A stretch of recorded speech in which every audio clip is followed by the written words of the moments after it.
ഒരു പലിശക്കാരൻ്റെ ഒരു വേഷമാണ് ചെയ്യുന്നത്. ശ്രദ്ധിക്കുക. പെർഫോമൻസ് വീഡിയോ ആണ്. Thank you. Prashant, Thrissur. Hello, excuse me. 2 ദിവസം മുമ്പ് ഒരു 5 ലക്ഷം വാങ്ങിയായിരുന്നു. അതിൻ്റെ പലിശ തന്നിട്ടില്ല. എന്ത്? ചോദിക്കുമ്പോഴൊന്നും ഈ ഇങ്ങനെ കാല് പിടിച്ച് കെഞ്ചുമ്പോഴൊന്നും ഈ സംസാരമൊന്നും അല്ലല്ലോ വരുന്നത്. ഇപ്പം ഇല്ല, തരാൻ പറ്റില്ല എന്നൊക്കെ പറഞ്ഞ് എങ്ങനെയാണ് ശരിയാവുക? അത് നടക്കില്ലല്ലോ.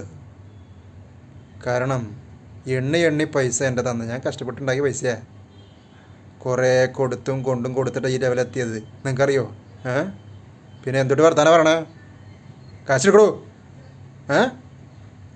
തരാൻ പറ്റില്ലേ? വെറുതെ എൻ്റെ കൈക്ക് പണി ഉണ്ടാക്കില്ലേ മോളെ. ചേട്ടനവിടെ പോയി ചേട്ടനോട് വരാൻ പറ. ഇല്ലെങ്കിൽ ചേട്ടൻ വരുന്നവരെ നമുക്കിവിടെ ഉച്ച വർത്താനം